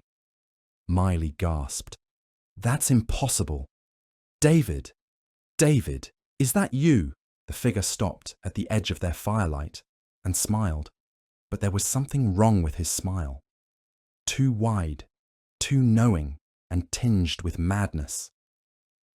"Hello, Miley." the man said in a voice that echoed strangely. "I see you've brought us a new friend." "David, how are you here? I thought the forest had—" Miley couldn't finish the sentence. "Changed me? Oh, it did. But not the way you think." David's eyes glowed with an unnatural light. "I didn't try to destroy the forest, my dear. I tried to understand it completely. And when I succeeded, it made me its voice." Mark felt a new level of fear as he realized what this meant. "You're speaking for the forest itself?" "In a way, yes. I've come to make you an offer, Mark. The same offer made to everyone who proves themselves worthy through survival and intelligence." "What kind of offer?" David's twisted smile grew wider. "Join us willingly and keep your human form and full consciousness. Become part of our collective while maintaining your individual identity. Help us find and evaluate others like yourself. And if I refuse, then you continue playing the survival game until you either die or change your mind." "But Mark," David's expression became almost pitying. "No one lasts forever. The forest has infinite patience and unlimited resources. You have only your human endurance." Mark looked at Miley, seeing the pain and desperation in her digital features. This was the choice she had faced, the impossible decision that had led to her current existence. "How long do I have to decide?" Mark asked. "As long as you like," David replied. "But remember, every night you delay is another night of fear, another roll of the dice with creatures that want to tear you apart. Eventually, your luck will run out." With that ominous statement, David faded back into the darkness, leaving Mark and Miley alone with their fire and their thoughts. "I'm sorry you had to hear that," Miley said quietly. "It's okay," Mark replied, though his mind was racing. "At least now I understand the full situation." But as dawn approached and Miley began to fade away, Mark realized he had learned something important from David's visit. The forest's representatives could be bargained with, reasoned with, possibly even deceived. And if that was true, then maybe, just maybe, there were still options he hadn't considered. Mark's 5th day in the forest was spent in intense planning. David's visit had revealed something crucial. The forest, despite its supernatural power, operated according to rules and logic. It could be negotiated with, which meant it could potentially be outsmarted. The key insight was that the forest needed willing cooperation from its victims. Simply killing people and absorbing their consciousness wasn't enough. It wanted intelligent, creative minds that could contribute to its collective intelligence. This gave Mark leverage he hadn't realized he possessed. When Miley appeared that evening, Mark was ready with a proposal. "I want to make a deal with the forest," he announced. Miley's digital form flickered with surprise. "What kind of deal?" "I'll cooperate with the recruitment process, but on my terms.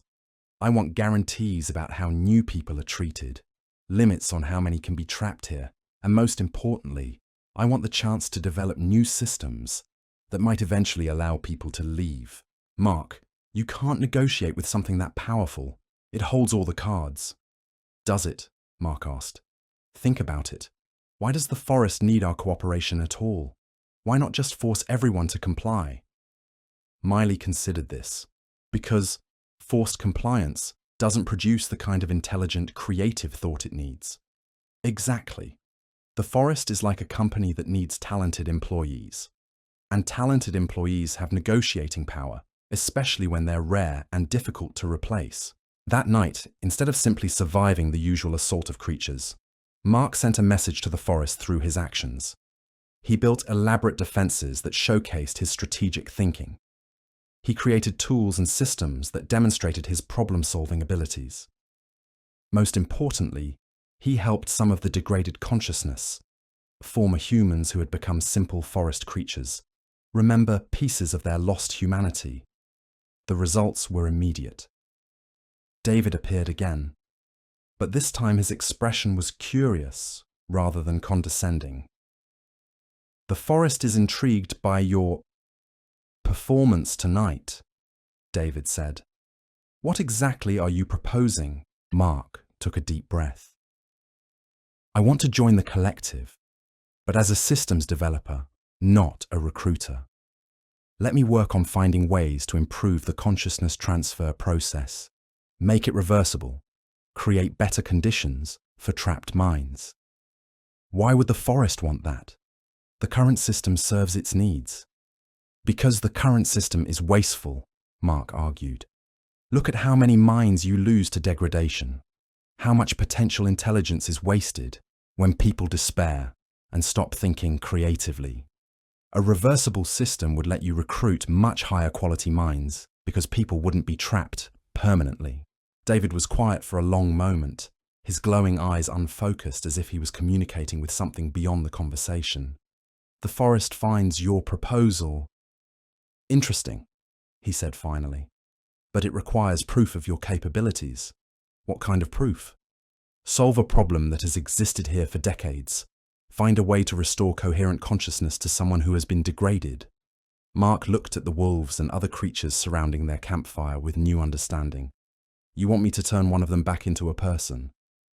If you can do that, the forest will consider your proposal seriously. As David faded back into the darkness, Mark turned to Miley with excitement. This could work. If I can prove that consciousness transfer is reversible, I might be able to create a path out of here for everyone. It's never been done before, Miley warned. People have tried for years. But they were working alone, with limited resources and under constant threat. I'd be working with the forest's cooperation. Over the following days, Mark threw himself into understanding the forest's consciousness transfer system. Miley, despite her reservations, helped him communicate with various trapped minds, learning about their experiences and the process by which they had lost coherence. The breakthrough came when Mark realized that consciousness degradation wasn't random. It followed patterns similar to data corruption in computer systems, memory fragmentation, recursive errors, and cascade failures that could theoretically be reversed with the right approach. It's like debugging code, Mark explained to Miley as they worked together in the clearing. The consciousness is still there. It's just been scrambled by poor storage and processing methods. Mark chose his test subject carefully, a wolf that still showed signs of human-level intelligence and seemed to respond to speech. According to Miley, this had once been a teenager named Alex, who had been trapped in the forest about 6 months earlier.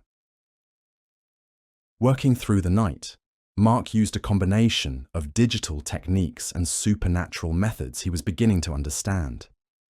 He created connection points between his own consciousness and the wolf's degraded mind, slowly rebuilding neural pathways and restoring lost memories. The process was exhausting and dangerous. Mark could feel his own consciousness becoming strained as he shared mental resources with the damaged mind.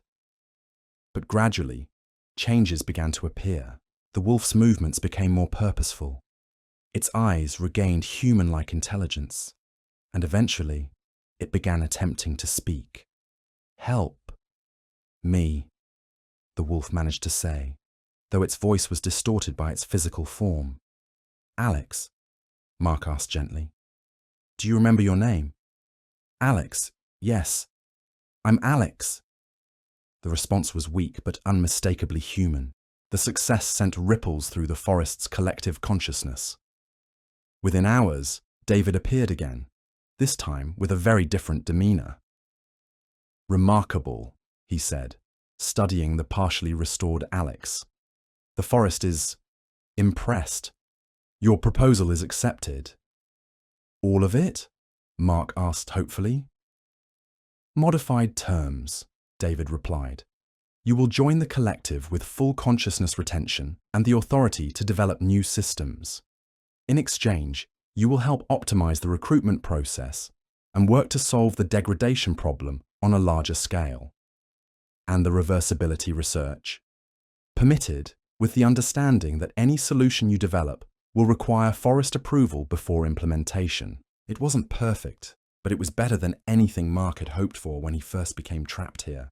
he would maintain his humanity while working from within the system to help others.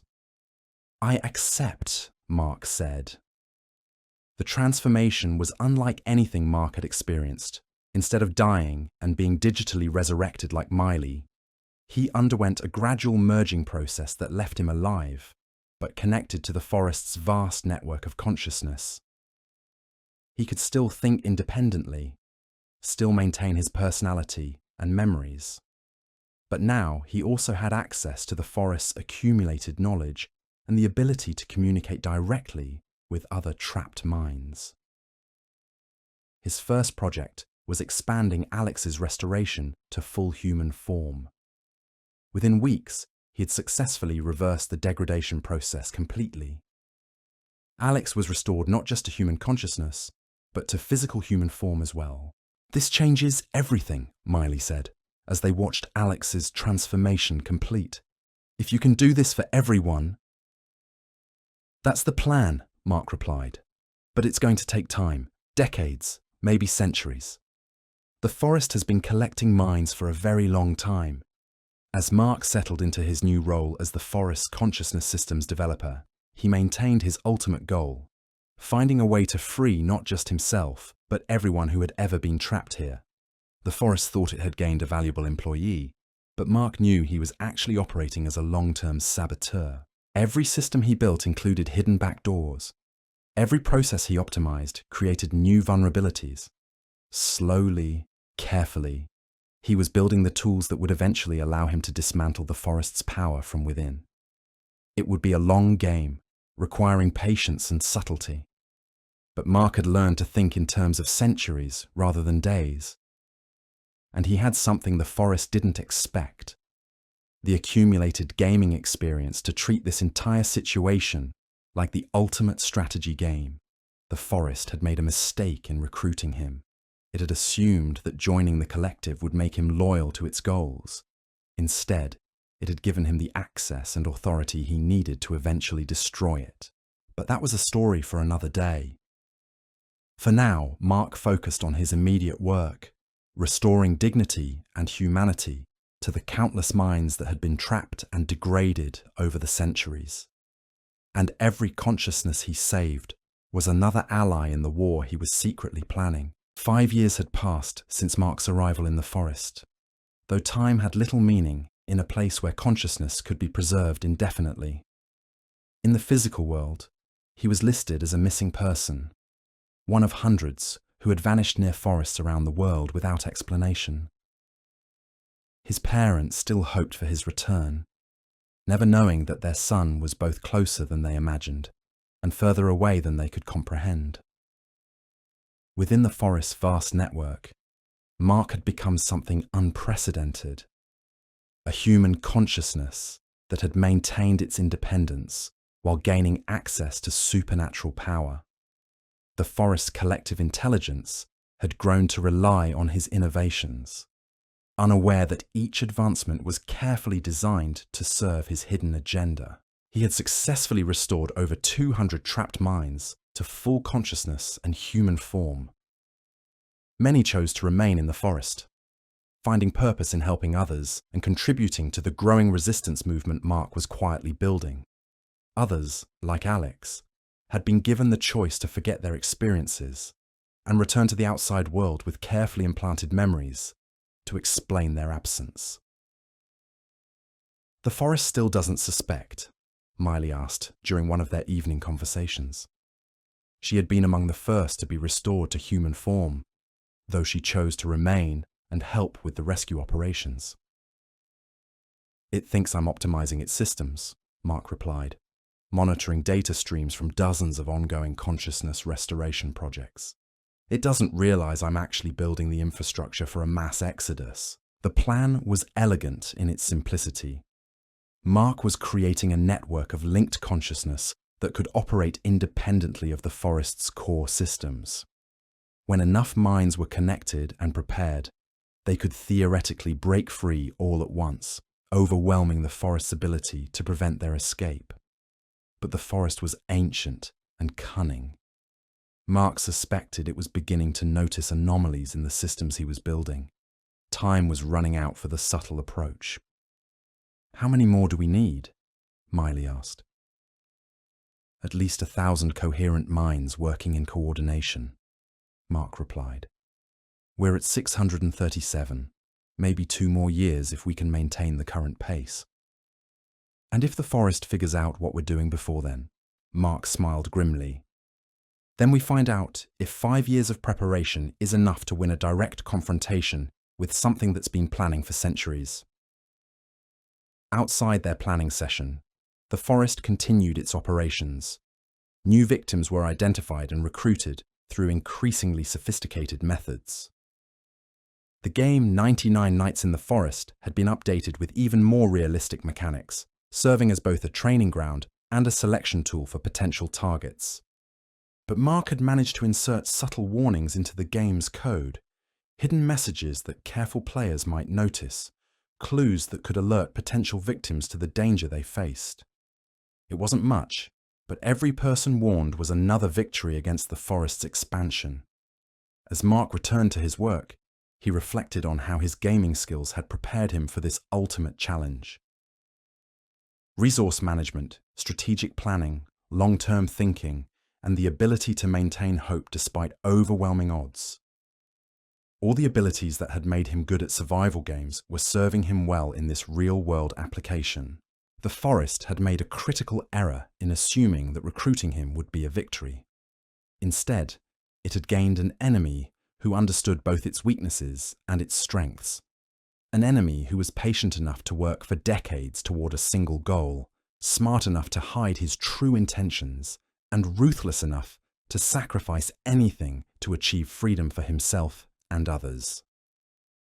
The game of 99 Nights in the Forest was far from over.